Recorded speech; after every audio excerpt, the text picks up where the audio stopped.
하나님의 말씀은 에베소서 2장 13절에서 마지막 22절 말씀까지 이렇게 드리겠습니다. 아니, 오늘 교독을 하시겠습니다. 이제는 전에 멀리 있던 너희가 그리스도 예수 안에서 그리스도의 피로 가까워졌느니라. 저는 우리의 확신이라 둘로 하나를 만사 중간에 막힌 나무를 하시고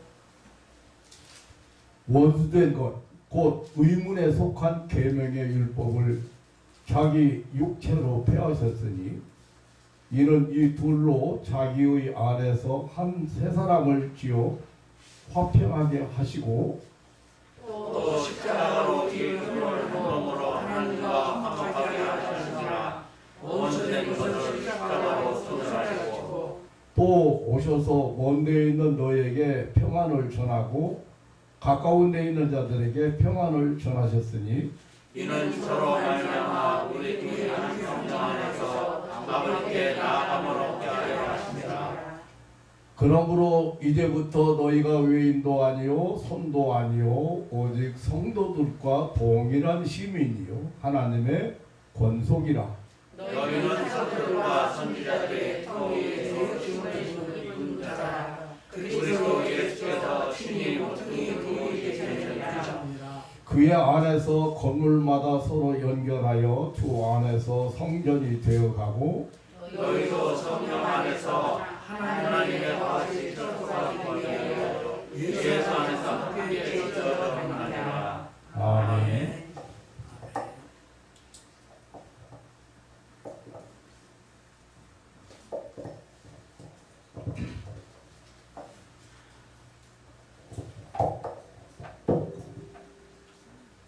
구절 한번 다시 합동하겠습니다. 시작. 그러므로 이제부터 너희가 외인도 아니요 손도 아니요 오직 성도들과 동일한 시민이요 하나님의 권속이라. 아멘. 이 하나님의 권속이라는 말은 하나님의 가족이다.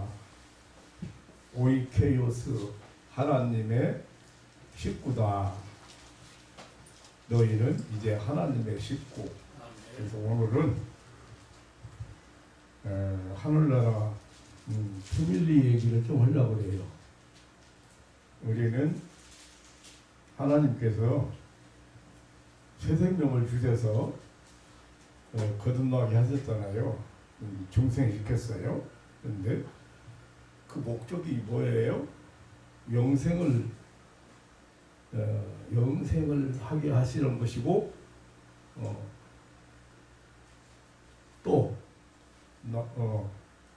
그 사망과 고통과 두려움 속에 있는 인생들에게 평안을 주시고 안식을 주시고 행복하게 살게 하시려고 우리를 거듭나게 하신 거예요. 새 생명을 주신 거예요. 오늘 본문은 19절에서 이 구원받은 우리 성도들을 이방인들이지만 이방인 이제 성경에서는 하나님의 선민과 그리고 이방인 그렇게 둘로 나눠져서 구약 시대에는 대우를 했고 그렇게 말을 했는데 하나가 되게 하셨다. 한 가족이 되게 하셨다. 하나님의 권속이라. 어떻게 해서 하나님의 가족이 되었는지 또 왜 하나님이 하나님의 가족인지를 밝혀주고 있습니다. 5월은 가정의 달이라고 해서 어린이날, 어버이날, 부부의 날, 스승의 날 이런 기념일들을 정하고 많은 여러 가지 행사를 하기도 합니다.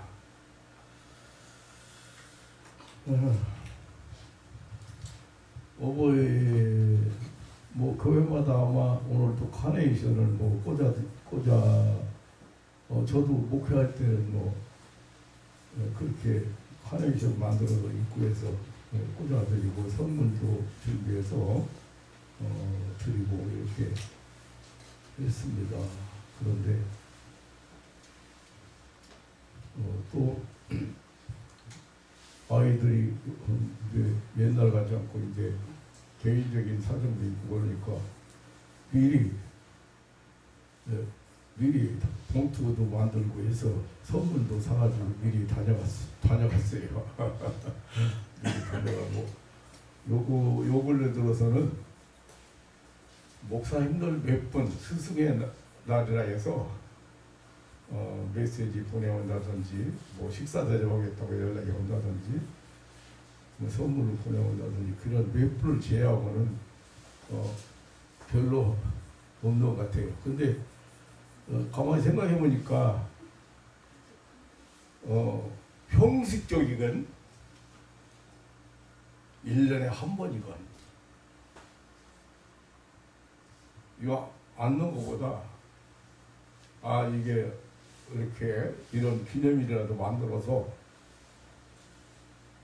하는 것이 참 굉장히 보람 있는 것 같아요. 기쁘고 또 그런 것 같아요.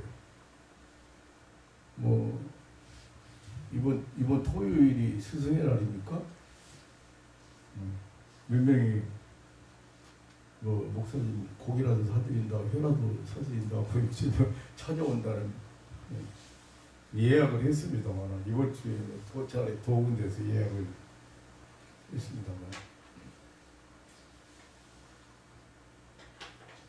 그 형식도 어떻게 보면 참 중요한 거다. 그래서 이런 가정의 소중함을 고취시키기 위해서 이런 행사를 하는 것도 뭐 형식적이라고 하지만 그래도 중요하지 않은가 그런 생각을 해봤습니다.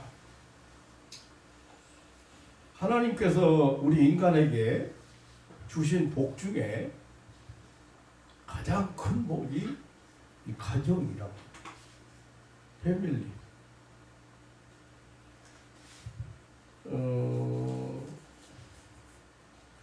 우리 인간에게 복을 주시는데 이 가정을 통해서 가정을 기초로 해서 모든 복을 받도록 하셨습니다. 그래서 사단 마귀는 이 가정을 무너뜨리는데 혈안이 되어 있습니다. 사단 이 가정을 무너뜨리면 가족들 모두가 무너지죠. 남편은 남편대로, 아내는 아내대로, 자녀들은 자녀들대로 고통을 당하고 방황하게 되고 불행하게 만들죠. 그러기에 사단 마귀는 수단과 방법을 다해서 이 가정을 파괴하려고 합니다. 현대 사회는 가정윤리가 어느 정도 심각한 상태에 와 있는가를 체감케 하는 사건들이 매일같이 이런 신문이나 방송이나 매스미디어를 통해서 우리를 놀라게 합니다. 이혼이라든지 자살이라든지 살해라든지 학대라든지 그런 이야기가 빠지는 때가 없는 것 같아요. 그 중에서 가정의 그 기초 구성인 그 부부가 이혼하는 사건은 제일 걱정하는 것 같습니다. 요즘에는 신조도 많이 등장해가지고 뭐 조론이니 혼인이혼이니 무슨 토론 그런 얘기들이 심심찮게 들리고 있습니다. 한때 사람들은 가정에 대해서 예찬론을 많이 썼습니다. 그리고 이야기했습니다. 가정은 따뜻한 품이다. 가정은 삶의 보금자리이다. 행복의 일환이다. 가정은 평화와 안정이 있는 곳이다. 기쁨과 정이 넘쳐나는 셈이라고 그렇게 표현한 사람도 있습니다. 근데 요즘은 많이 들어보지 못할 것 같아요.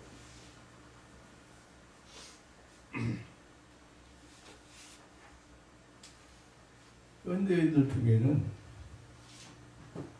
가정의 소중함이나 가족의 귀중성에 대해서 잘 모르고 있는 사람들이 많은 것 같습니다. 현대 가정 중에는 가족이라기보다는 진단 삭막한 부모가 자식을, 자식이 부모를 겁내는 그런 세상. 남편과 아내가 재판장에 서서 서로 맞서는 그런 세상.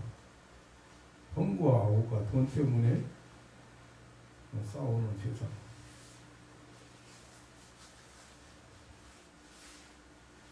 돈 때문에, 재산 때문에 부모를 죽이기도 하는 그런 세상이 되어버렸습니다. 그래서 가정이 실종되었다고 탄식하는 사람도 있습니다. 이제 독신주의도 많이 생겨서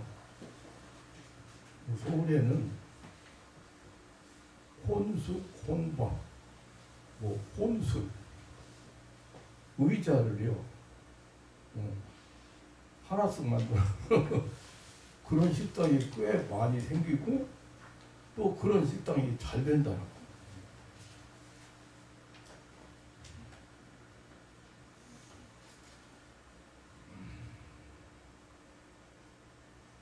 사단 마귀가 이렇게 가정을 무너뜨릴 뿐 아니라 가정의 그 중요한 가정의 중요성 그리고 가정의 축복, 가정을 향한 그 축복 이런 것들을 다 놓치고 살게 만들고 있는 거 아닌가. 사람들은 여러 가지 요인을 말합니다만은 경제적인 요인이나 요즘 여러 가지 말을 합니다만은 나는 하나님의 부재라고 한마디로 말하고 싶습니다. 마음속에, 삶 속에, 사상 속에 하나님이 안 계십니다.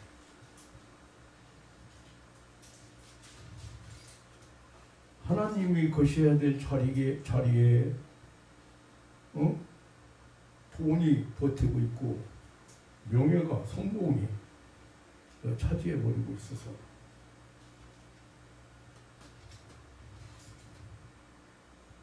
그렇게 죽을 자리에서 일어나고 은혜를 받은 사람도 이 돈 문제가 대두되면은 돌변해버려요.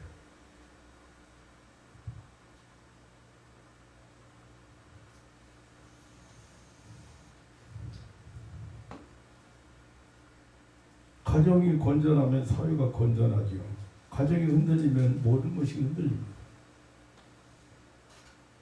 부실공사가 붕괴를 자초하듯 불건전한 가치관이나 신앙은, 불신앙은 개인의 삶을 포함한 모든 것을 파괴시키고 그러므로 우리에게는 하나님을 모시고 사는 참된 신앙인이 되는 일이 되는 일만이 가정을 살리는 일이고 가정의 행복을 찾는 일이라고 생각이 되어집니다.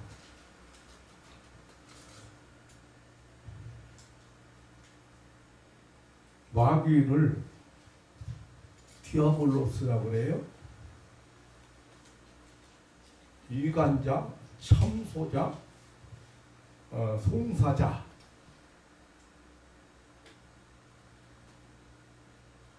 그게 그 마귀 사탄이거든요. 마귀라는 말이 이간식, 부부간에, 형제간에, 이웃간에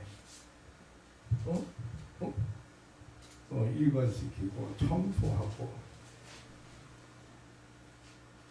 송사하는, 그래서 가정의 화목을 깨뜨리고 불신, 의심, 불평, 불만 이런 것을 조장하고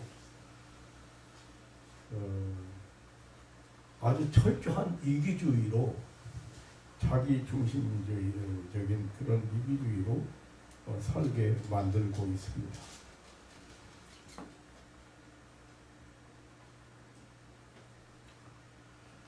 어느 책에 보니까요, 새아침의 명상이라는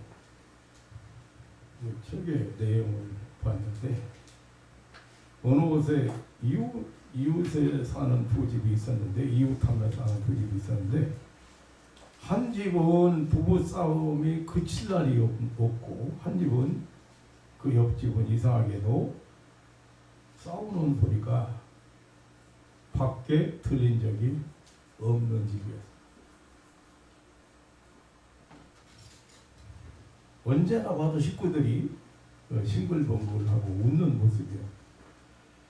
어느 날 싸움 잘하는 집 남편이 옆집 싸움하지 않고 옆집 평화로운 집 남자에게 물었어요. 대체 어떻게 해서 그 가족들이 싸움 한번 않고 살아가니까 그 비결을 좀 배우고 싶습니다. 옆집 남자는 웃는 얼굴로 대답했습니다. 아마 그것은 간단합니다. 대개 부부싸움은 두 분께서 너무 착하기 때문입니다. 우리 식구들은 모두 나쁜 사람들만 모여있기 때문에 싸움을 않습니다. 남자가 정색을 하면서 다시 물었습니다. 농담하지 마시고 진짜 가정 평화의 비결을 좀 듣고 싶습니다. 이번에는 웃음을 거두고 진지하게 말했습니다. 제 말은 농담이 아닙니다. 가령 내가 마루 끝에 놓인 곡식 그릇을 이렇게 떨어뜨려 가지고 그릇을 깨뜨리고 곡식이 흩어졌는데,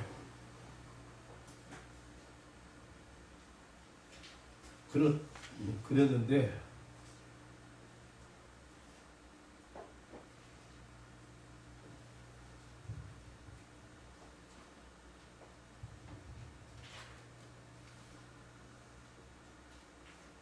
제 아내는 제가 거기에 그 곡식 그릇을 그냥 마루 끝에 놓아두어서 그렇게 되었으니 제가 잘못입니다.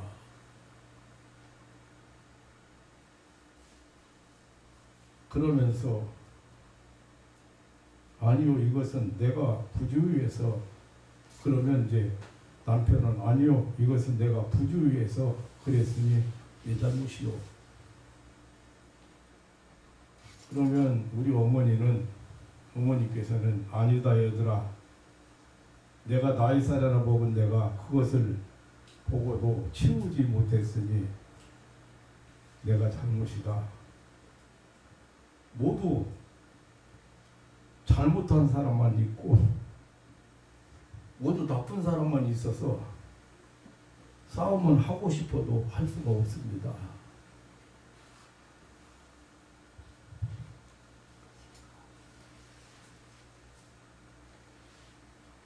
그런데 이혼해서 가정 파탄난 집을 보면은 아내는 아내대로 남편은 남편대로 자기 잘못은 없고 모두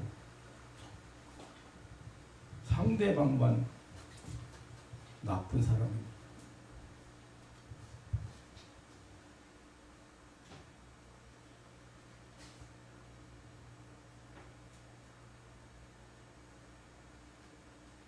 그리고 저는 지난주에도 말씀을 드렸습니다마는 사소한 것, 아주 사소한 것, 아무것도 아닌 것, 내가 가진 것이 너무나 크고 귀한 것이고 내가 가진 생명이 엄청난 것이고 내가 지금 누리고 있는 축복, 하나님의 사랑, 이것이 너무도 대단한 것이기 때문에 사소한 것은 무시할 수 있어야 되는데 너무 인간적이고 너무 세상적이고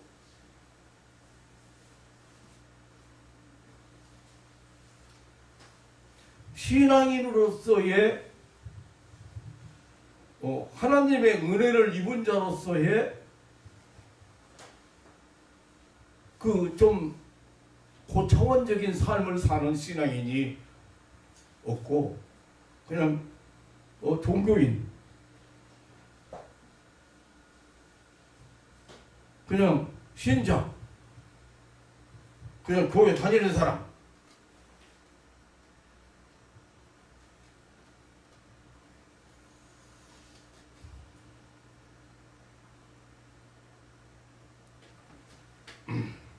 나 오늘 가정 얘기하려고 한 것이 아닌데 얘기가 좀 길어집니다만은 뭐 요즘 사실 가정 이야기, 뭐 부부의 도, 뭐 효도, 자녀 양육 문제, 뭐 이런 거 몰라서 못 오는 게 아니잖아요. 네. 부모한테 효도하라, 부모 공경해라, 그거 몰라서 못 오는 건 아니에요. 더 이상 언급하기 싫어요. 그래서 내가 이 가정, 오늘 천국 패밀리 하나님의 가족 얘기를 좀 그런 거 다 그냥, 그러나 우리가 현실적으로 우리가 지금 살아가는데 여러분 중요하다고 생각하는 것이 무엇입니까?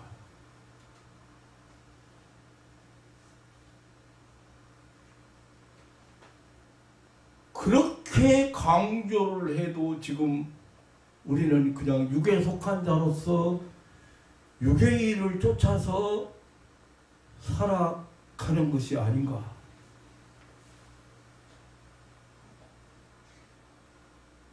목사님 정말 너무 지극히 원론적인 것만 얘기하시는 거 아니에요?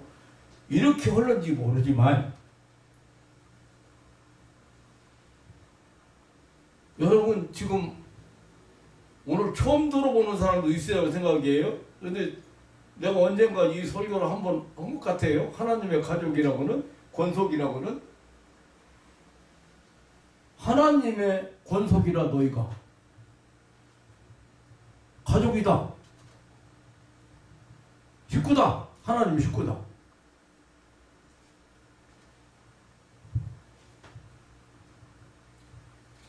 참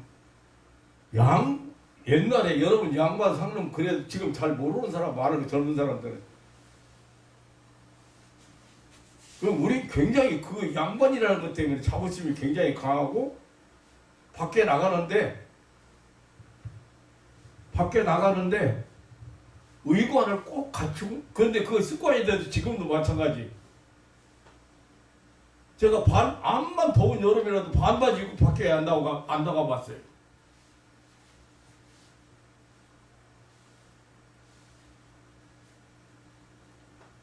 의관을 다 갖추야 밖에 나가는 줄로 알았어요, 양반들. 잔치집에 가는데 얘야, 잔치집에 가는 아들이나 딸을 불러 세워놓고 뭐 좀 먹고 가거라. 아니 잔치 얻어먹으러 가는데 뭘 먹고 가요? 거기 사람 많은 데 가서 배고파가지고 채통 못 지킬까봐 뭐 맛있는 거 남이 먹여야 될 거 그거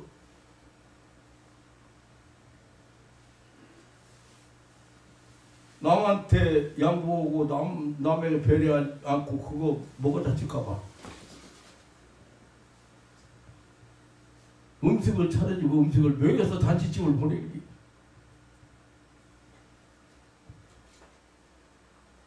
하나님의 가족이라는데 어떻게 세상을 살아가고 어떤 처세도를 가지고 세상을 살아가야 되겠는가?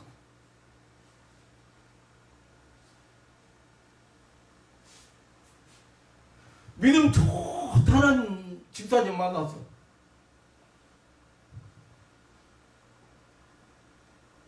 나이가 70 가까워진 집사님이 믿음 좋으신 분이고 점잖으신 분이니까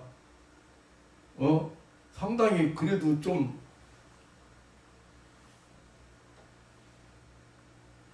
남이 얘기할 새 없이 자식 자랑만 하고 있네. 큰딸은 뭐 서울 S대 교수로 가고 성인은 뭐 판사고 뭐 검사고 뭐고 자랑만. 야 한참 듣다가 그런 생각을 해봤어요. 믿음 좋은 사람도 마음속에 하늘나라가 있고 하나님의 가족이라는 자부심이 있는 것보다는 세상적인 것으로 가득 차 있구나. 너무 오래 신앙생활을 했는데 왜 변화가 없을까?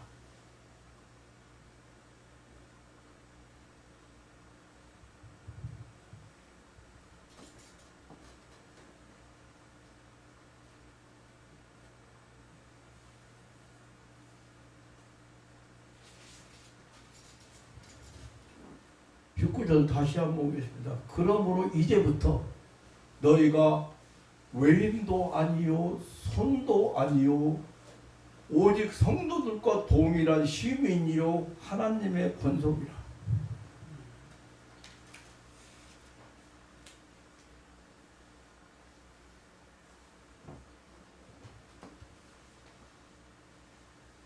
우리가 하나님의 집에 하나님의 식구 하나님의 가족이 되었다는 이 사실도 정말 감격스러운 일이요. 하나님께서 가족이 되게 하기 위해서 하신 입양 제도, 입양 절차도 정말 신비스러운 일입니다. 어떻게 해서 하나님의 가족이 되었는지, 왜 하나님의 가족인지 오늘 성경은 우리에게 아주 구체적으로 설명해 주고 있습니다. 여기 외인도 아니다. 크세노스 헬라어로 보면 그 외국인, 손님, 이방인, 나그네가 아니다. 또 손도 아니요. 파로이코스, 이웃사람, 낯선 사람, 나그네 그런 뜻이에요. 이제 예수 믿는 사람은 더 이상 하나님의 그 엄청난 언약과 그의 나라에서 소외된 자들이 아니라는 것을 강조하고 있는 단어입니다.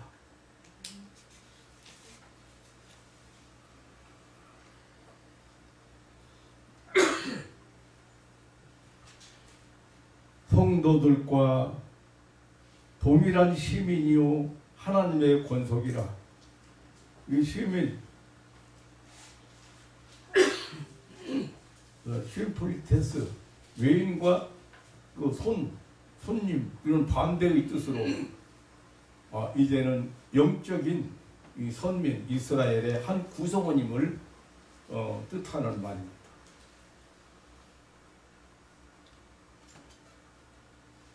여기 이 권속이라는 말도 오이케이오스인데 이게 원래 오이코스라고는 집이라고 하는 데서 유래된 거기서부터 유래된 단어거든요. 그러니까 어원이 오이코스예요. 그게 뭐냐면 하나님의 가족, 하나님의 식구. 현대판 성경에서 보면 하나님의 가족이라고 직접 번역을 그렇게 해놨어요. 이제 이방인도 그리스도 안에서 하나님의 한 가족이 되었음을 이렇게 누누하게 말씀하고 있습니다. 하나님의 집인 교회에 거하는 모든 사람들은 민족과 성별과 지위의 고하를 막론하고 상관없이 모두가 하나님의 가족이 되는 것입니다. 아멘. 성경에 하나님의 집이라는 말을 사용하는 것들을 종종 보게 됩니다. 우리나라 기독교 초기에 천국이란 용어보다는 천당이란 용어를 많이 사용했어요. 그것은 가정이나 가족이라는 개념이 다시 말하면 옛날에는 예배당 그랬어요. 예배당이라는 말을 많이 사용, 지금 교회라는 말을 많이 사용하죠. 무엇을 의미해요? 하나님과의 친밀도를 강조한 것들이에요.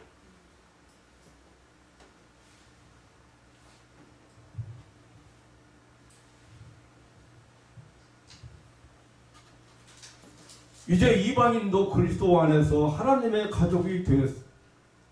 하나님의 집인 교회에 거하는 모든 사람들은 민족과 성별과 지위 고하를 관계하지 않고 하나님의 가족이 된다. 디모데전서 3장 15절에도 보면 하나님의 집에서 어떻게 행해야 할 것을 알게 하려 함이니라. 교회를 하나님의 집으로 표현합니다. 히브리서 1장 21절에 보면 예수님을 하나님의 집 다스리는 큰 제사장이라고 제사장이 계시네요. 베드로전서 4장 17절에도 하나님의 집에서 심판을 시작할 때가 되었나니 예수 그리스도를 믿는 우리 성도들은 이제부터 외인도 아니요 손님도 아니요 하나님의 식구, 하나님의 가족이라고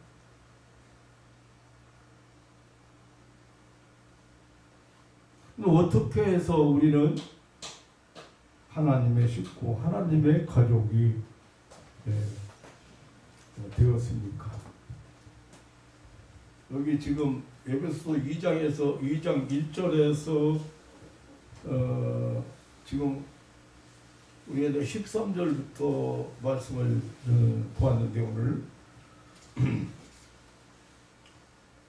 2장 1절에서 10절까지 보면은 구원 받기 이전에 죄악 가운데 거하던 과거 모습과 그리고 그리스도 안에서 구원받은 이후에 누리는 현재의 삶을 대조해서 성도가 받은 구원의 은혜가 얼마나 큰가를 말씀하고 있습니다.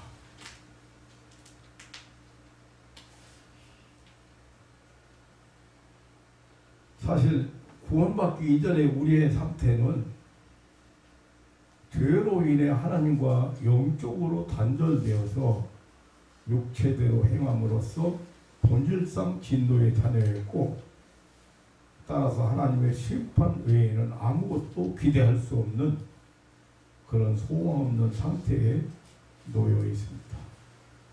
오늘 여기 이 말씀 보세요. 에베소서 2장이 너희 허물과 죄로 죽었던 너희를 살렸다. 하나님을 만나기 전, 예수 그리스도를 영접하기 전 우리의 상태는 송장이에요. 죽은 자예요. 생명이 없는 자예요. 근데 우리를 거듭나게 하셔서, 새 생명을 줘서 거듭나게 하셔서 영생을 하게 했다. 영원히 살게 했단 말이에요. 생명을 주셔가지고.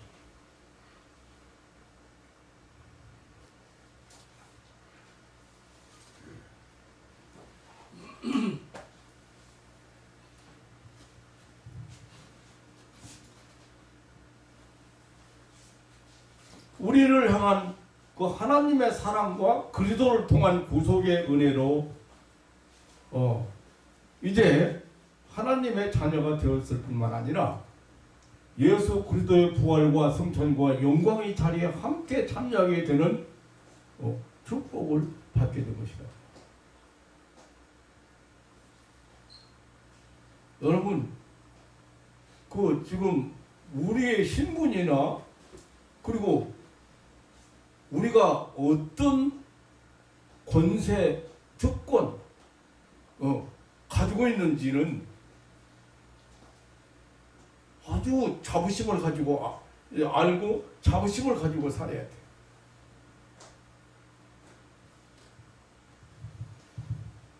물론 우리가 이러한 구원의 은혜를 받게 된 것은 우리에게 무슨 공로나 자격이 있어서가 아닙니다. 아무 공로도 자격도 없는 우리를 하나님께서 주권적으로 은혜를 베푸시고 선택한 것입니다. 따라서 구원은 전적인 하나님의 은혜의 선물입니다. 다만 우리에게 요구되는 것은 이 하나님의 은혜의 선물을 믿음으로 받아들이고 은혜 받은 자로서 이제 합당한 삶을 사는 것뿐이에요.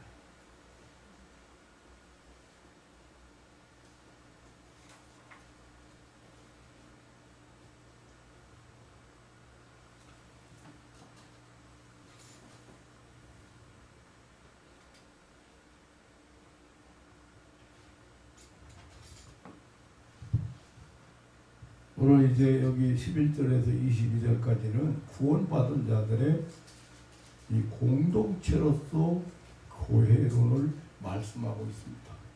그 중에서 오늘 본문은 하나님의 구속 경륜상 구약시대 동안만 주어졌던 선민 이스라엘과 이방인들을 둘로 나누었던 그런 장벽이 예수 그리스도의 십자가 구속 사건으로 말미암아 하나님의 구속사가 이제 구약 선민 이스라엘 중심에서 세계 만민에게로 확장되어 되어가면서 이제 구약이 철폐된 사실, 이제 예수 그리스도 안에서 유대인과 이방인이 유기적으로 하나 된 사실을 말씀하고 있는 내용들입니다. 사실 구약 시대에는요, 이스라엘 민족만이 하나님의 선택을 받아 하나님의 그 언약 백성이 되었습니다. 근데 그것은 이스라엘 민족만을 구원하기 위해서가 아니라 세계 만민 중에 택한 백성들을 구원하시기 위한 구속 경륜상 먼저 구속의 복을 계시하기 위한 수단으로서 하나님이 세계 만민의 대표적으로 이스라엘을 택하신 것입니다. 따라서 구약시대 동안에는 일시적 현상으로 이스라엘 민족 이외의 민족이나 나라들은 하나님의 구속 역사 속에서 제외된 것처럼 보이게 되었습니다.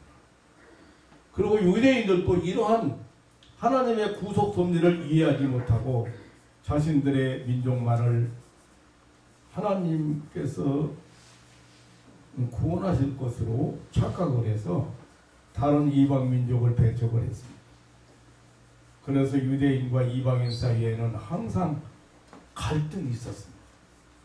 그런데 예수 그리스도께서 십자가의 희생을 통해서 처음부터 계획하셨던 이 세계 만민 중에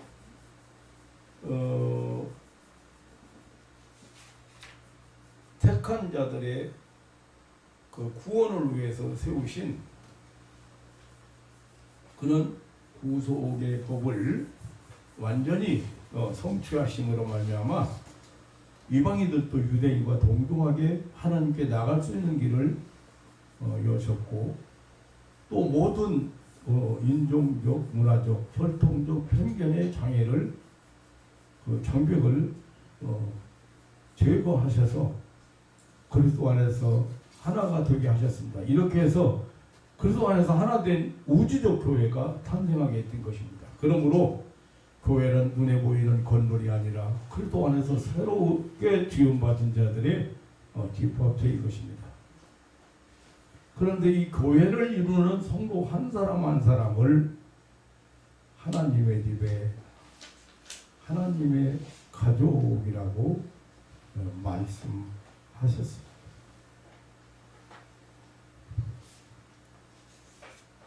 이제 어떻게 해서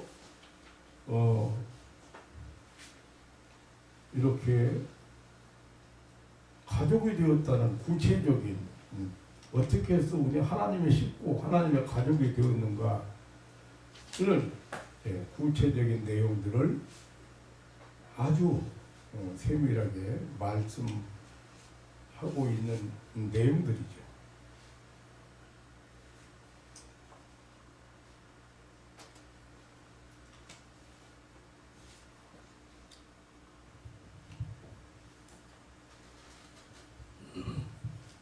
조금만 더 구체적으로 한번 말씀을 드리겠습니다. 자, 그러면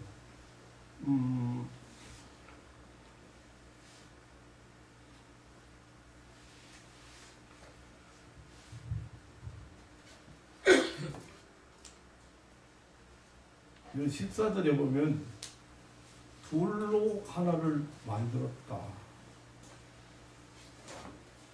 둘은 유대인과 이방인을 가리키는 것이고 하나는 화해와 일치, 동일성을 나타내는 단어를 사용했습니다.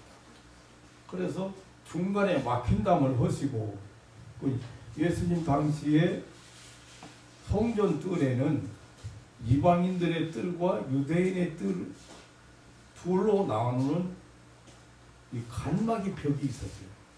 그러니까 그 담에는 이방인이 들어가는 것을 금지한다는 팻말을 붙여라. 그리고 이 성막은요, 그 안을 들여다볼 수도 없을 정도로 막아놨어요. 그래서 이방인들은 그 안에 무엇이 있는지 잘 모를 정도. 그러니까 이 담은 유대인과 이방인 사이의 갈등을 상징하는 것으로 예수님께서는 십자가의 구속 사역을 통해서 이러한 유대인과 이방인의 영적인 의미의 그 구분을 제거하신 것입니다. 15절에 원수된 것, 곧 의문에 속한 계명의 율법, 유대인과 이방인의 원수된 됨은 의문에 속한, 다시 말하면 율법에 의한 것이었어요. 이방인들에게는 율법이 주어지지 않았어요. 하나님께서 이스라엘에게 율법을 주신 것은 하나님과 이스라엘의 언약을 배경으로 한 것이지요. 그러니까 율법은 하나님의 백성으로서 선민 이스라엘이 지켜야 했던 하나님의 명령으로 주어진 것입니다. 그런데 이방인들은 언약 밖에 있었기 때문에 언약의 상징인 율법은 유대인과 이방인을 갈라놓는 그런 막힌 담의 역할을 했던 것입니다. 그래서 오늘 13절 말씀대로 예수님의 피, 이제는 전에 멀리 있던 너희가 그리스도 안에서 그리스도의 피로 가까워졌느니라.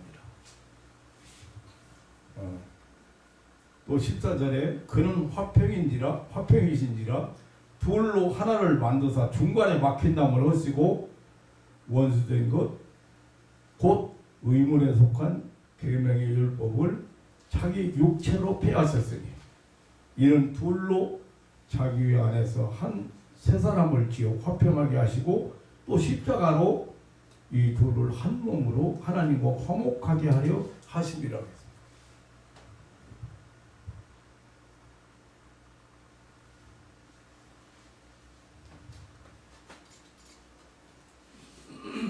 십자가의 피로 예수님의 십자가의 그 대속의 십자가의 피로 화평을 이루었다.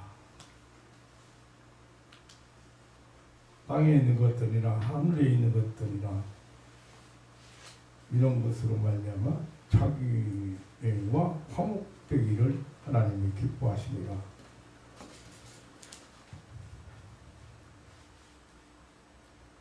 죄로 말미암아 하나님과 원수되었던 우리가 하나님과 한 가족이 된 것은 오직 그리스도의 십자가와 그의 피로 되었다고 지금 이렇게 확실하게 설명을 하고 있고, 두 번째로는 성령으로 말미암아 18절에 이는 저로 말미암아 우리 둘이 한 성령 안에서 아버지께 나아감을 얻게 하려 하심이라 했습니다. 이 성령의 역사로 우리를 거듭나게 하셨고 우리를 구별시켜서 이렇게 거룩하게 하시고 믿게 하셨다. 성령의 역사. 우리가 다 하나님의 품에서 한 가족이 된 것은 한 성령 안에서 되어진 것이요, 성령께서 한 가족으로 엮어준 때문입니다. 그래서 로마서 8장 15절에 보면 성령을 양자의 영이라고 했어요. 그러니까 너희는 양자의 영을 받았으므로 아바지라 부르짖는지라. 로마서 8장 16절에 성령이 친히 우리 영으로 더불어 우리가 하나님의 자녀인 것을 증거하시나니 자녀이면 또한 후사 곧 하나님의 후사요 그리스도와 함께한 후사라. 이 말이 무슨 말이냐면 예수님과 똑같은 후사라. 예수님과 동일한 후사로서, 후사가 뭐요? 뒤를 이을 자, 상속자, 기업을 이을 자, 천국의 기업을 물려받을 자.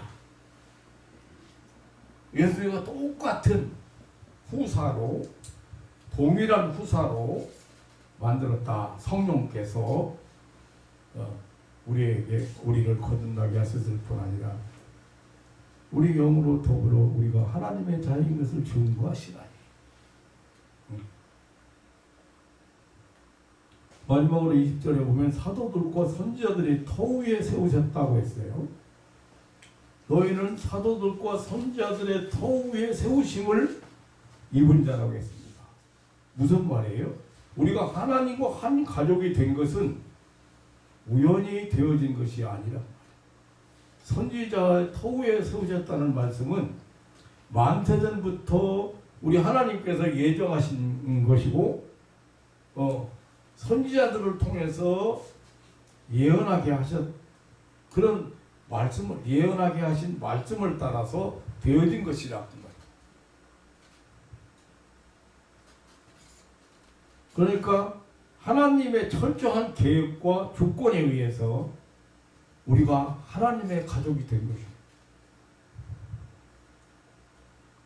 그리고 사도들의 이 토우에 세워졌다는 말씀은 사도들의 확실한 신앙 고백 위에 세워졌다는 말씀도 되고, 사도들이 전한 사도들에 의해서 확신된 사실이라는 말씀도 됩니다.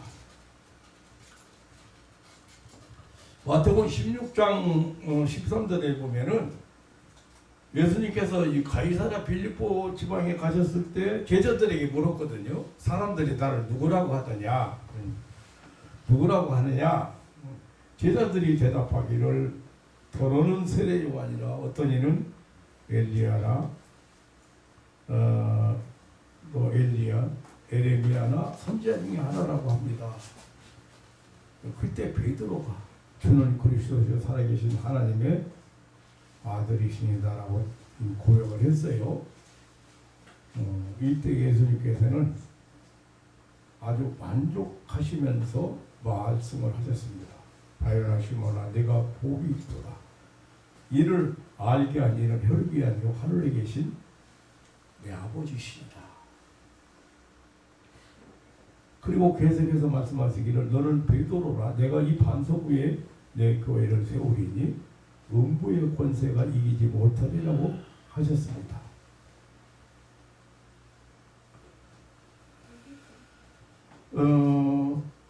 그러니까 우리 믿음의 그 기초가, 믿음의 반석이 예수님은 그리스도시요 살아계신 하나님이라고 하는 거예요.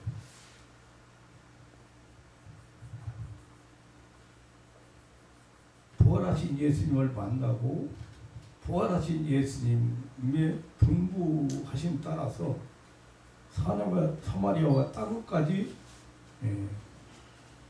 전하게 하신 그 복음, 그 내용이 예수님이 바로 구주라는 사실을 믿게 하죠. 그 믿는 사람들이 통해서 교회를 세우신 것입니다. 그러니까 우리가 하나님의 자녀가 되고 하나님의 가족이 된 것은 확실한 신앙과 고백, 예수님은 살아계신 하나님의 아들임을 믿는 믿음과 그 믿음을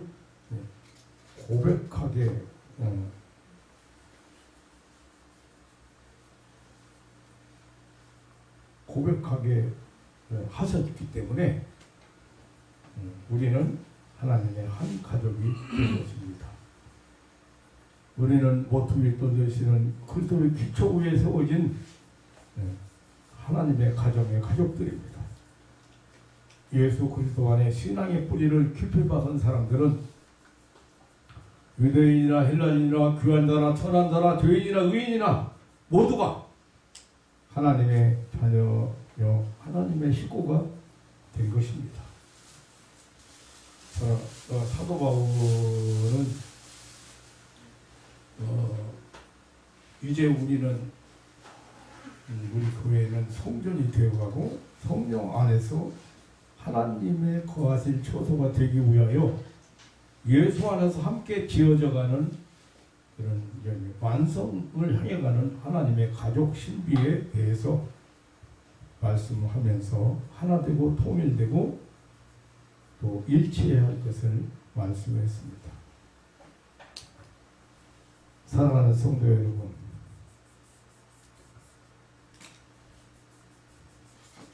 우리는 어떻게 해서 하나님의 가족이 되었습니까? 우리는 어떻게 해서 하나님의 자녀가 되었습니까? 우리는 어떻게 해서 하나님 아버지로 모신 하나님 나라 가족이 되었습니까? 어떻게 해서가 아니고 하나님의 전적인 은혜요, 하나님의 지극한 사랑 때문입니다. 그렇다면 얼마나 감사하며 살아야 하겠습니까? 얼마나 자부심을 가지고 살아야 하겠습니까? 얼마나 당당하게 살아야 하겠습니까?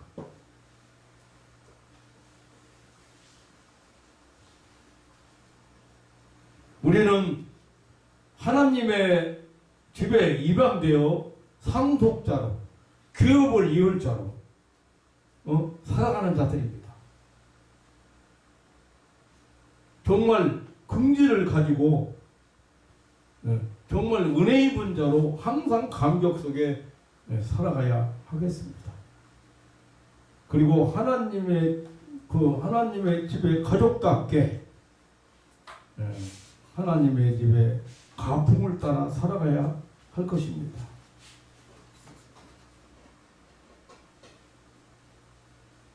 하나님은 우리에게 서로 사랑하라는 거다고. 이웃사랑은요 다른 거 없잖아요. 용서하라는.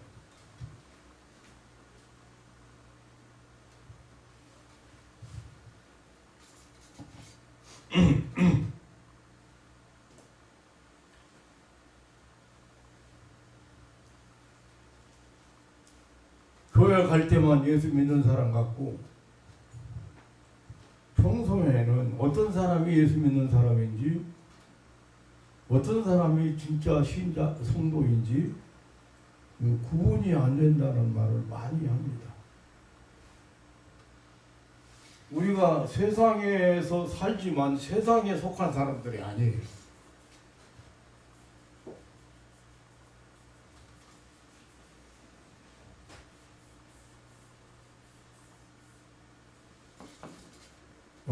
그래서 이런 얘기를 보았습니다. 어떤 유대인 부인이 백화점에서 코트 하나를 샀는데 집에 돌아와 보니까 코트 주머니 속에 보석 반지가 들어 있었습니다. 그 반지는 그 가게 주인이 가게 정리하다가 잘못해서 주머니에 빠뜨린 것이었습니다. 이 코트를 산 부인이 다이아 반지를, 이 보석 반지를 돌려주기 위해서 이 아이와 함께 다시 마트로 갔습니다. 백화점으로 갔습니다. 주인에게 그 반지를 돌려주었습니다. 잃어버리고 애태우던 주인이 너무 고마워하고 감사하면서 주인에게 물었습니다. 어쩌면 당신은 그토록 정식하실 수가 있습니까? 그때 부인이 이렇게 대답을 했습니다. 나는 유대인입니다. 나는 하나님을 믿는 신앙인입니다. 그렇게 대답을 했다고 합니다.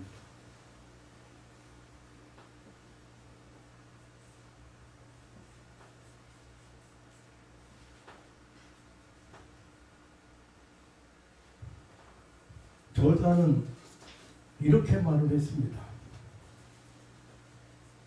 보석 반지를 돌려주고 온 부인은 이 짧은 행동 속에서 보석 반지와는 비교할 수 없는 놀라운 사실을 발견했다는 것입니다. 첫째는 자기 아이에게 정직을 가르쳤고, 둘째는 품위 있고 아름다운 삶을 가르쳤고, 셋째는 유대인이 섬기는 하나님을 영화롭게 하며 하나님의 이름을 거룩히 여김을 받게 했다고 했습니다. 그리고 마지막으로 중요한 것이 있는데, 그것은 자기 아이에게 신앙인에 대한 긍지, 하나님을 믿는 사람에 대한 긍지를 갖게 했다는 것입니다. 오늘 신앙인들이 자기 정체성도 확실치 못하고 자부심도 긍지도 없는 것 같습니다. 우리 신앙인들의 긍지는 허세가 아닙니다. 허풍이 아닙니다. 그 많고 많은 사람 중에 택함 받아서 하나님의 가족이 되었습니다. 예수 그리스도의 십자가에 사함 받고 죄사함 받은 사람들이고 성령의 거룩하게 하심과 인치심으로 하나님의 가족이 되고 하나님의 철저한 계획과 주권에 의해서 하나님의 가족이 된 사람들입니다.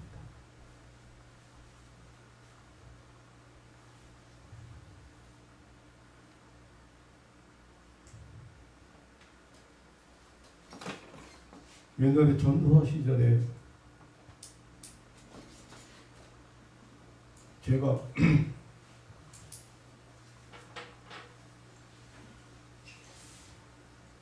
책장사를 했거든요. 그런데 그 청계천 도매시장에서 도매시장 하는 사람은 한번 계산서를 보니까 책 한 덩치가 그냥 왔어요. 책 한 덩치가. 그때 돈으로 책 한 권이 100원이면 한 덩치 30권이라고 하면 3,000원밖에 안 되거든요. 근데 100원짜리 책을 사다가 150원을 200원을 받고 그런 거예요. 그 다음에 가가지고 지난번에 이거 책 뭡니까 그 청구서 그때 뭐라구나 그거 한 덩치가 지난번에 계산에 빠졌더라. 그러니까 이 사람은 생각하기를 계산을 더 한 걸로 알고 아닌데 내가 정확하게 했는데 그래서 아니 그런 게 아니고 그 한 덩치가 더 왔더라고. 그래서 그 돈을 돌려줬어요. 그분이요. 내가 이제 목사가 된 후에 우리 교회 집사님 가게를 하나 차려주고 거기를 가져가서 소개를 해서 내 동생이라고 앞으로 물건 잘해주라고. 그런데 나는 뭐 가서 사람이 있건 없건 가게에 가서 한번 그렇게 신뢰를 주니까 이 가게 가서 사람이 있건 없건 내가 주문했던 책 그냥 다 싣고 오고 가져왔다. 몇 등치 가져왔다. 뭐 몇 권, 국어가 몇 권, 수학이 몇 권, 과학이 몇 권, 2학년 것이 몇 권, 3학년 것이 몇 권 다 해서 이렇게 하면 그냥 돈 다 그냥 믿고 그냥 돈 받아요. 그 다음에 안 따져요.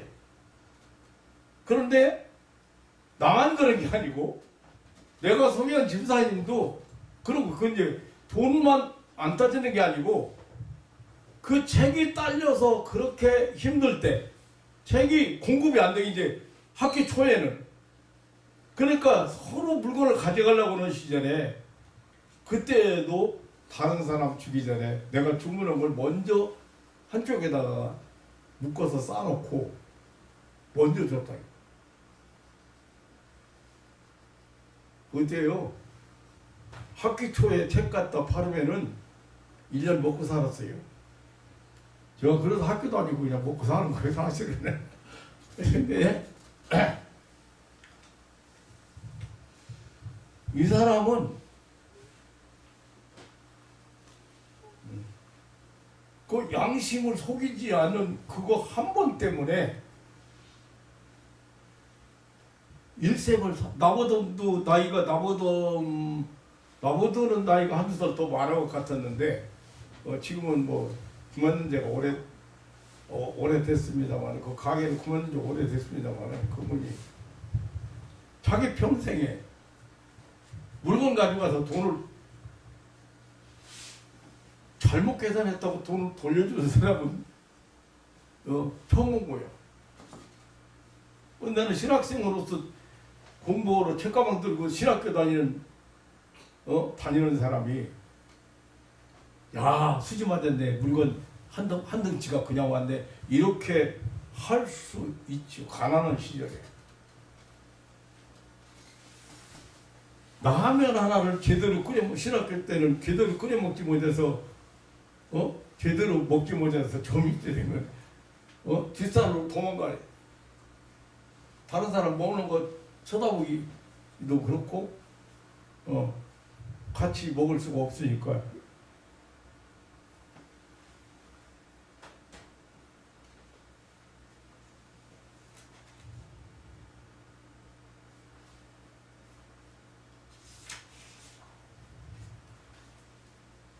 세상에서 그 물질 때문에 시험 당하거나 물질 때문에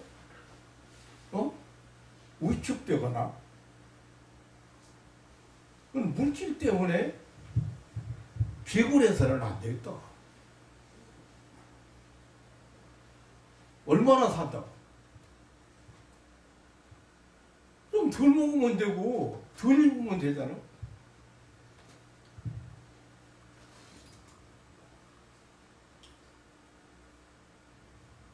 사랑하는 성도 여러분, 너희는 이제 외인도 아니요 손도 아니요 오직 성도들과 동일한 시민이요 하나님의 가족이라고. 우리는 하나님을 아버지로 모신 하늘나라 패밀리입니다. 하나님의 품 안에서 하나님의 가정에서 참된 화평과 화목과 사랑을 실천하는 식구들이 바로 신앙입니다. 그리고 하나님의 집에서 참된 안식과 평안을 누리는 사람들이 바로 구원받은 하나님의 백성입니다.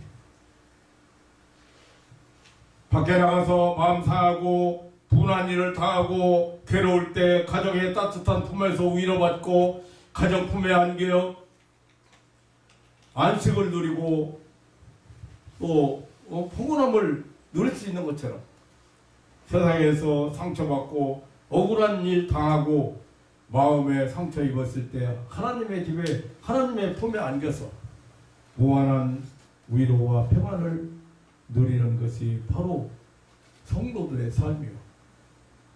하나님의 집, 하나님의 나라, 하나님의 품은 누구나 와서 쉼을 누리는 안식처입니다.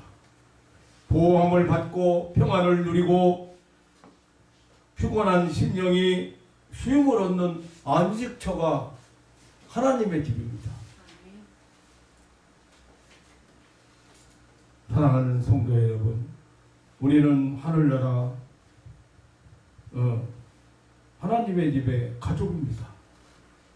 하나님의 영원한 생명 예수 그리스도의 생명으로 중생한 거듭난 하나님의 자녀들입니다. 믿음으로 우리에게 주어진 특권들을 언제나 찾아 누리시는 성도들이 되시기를 주님의 이름으로 축원합니다. 아멘. 가정의 달을 보내면서 좀 더 우리 자신의 삶의 자세를 좀 더 이렇게 어떻게 뭐라고나 추스려 본다고 할까? 좀 새롭게 가져보는 그런 그런 절기가 되고 하나님의 자녀로서 하나님의 가족으로서 확실하게 그냥 주사님들과 하나님 나 사랑해 이렇게 하지 말고 하나님 나 도와줘 이렇게 하지 말고 여러분 하는 데서 일하는 데서 사업하는 데서 여러분 삶의 영역에서 하나님과 동행하고 하나님의 손길을 체험하고 하나님의 역사를 체험하는 하나님의 패밀리가 되시기를 주님의 이름으로 축원합니다. 아멘. 하나님 아버지 이렇게 신비로운 하나님 나라의 비밀을 잘 모르고 사는 사람들 많습니다. 가족이라는 엄청난 축복을 모르고 사는 사람도, 불행한 사람도 많습니다. 우리 성도들 가운데는 똑같이 하나님의 가족이라고는, 하나님의 식구라고는 이 엄청난 축복을 잊어버리고 사는 사람들이 너무도 많은 것 같습니다. 말세지 말이 되면서 더욱더 개인주의, 이기주의,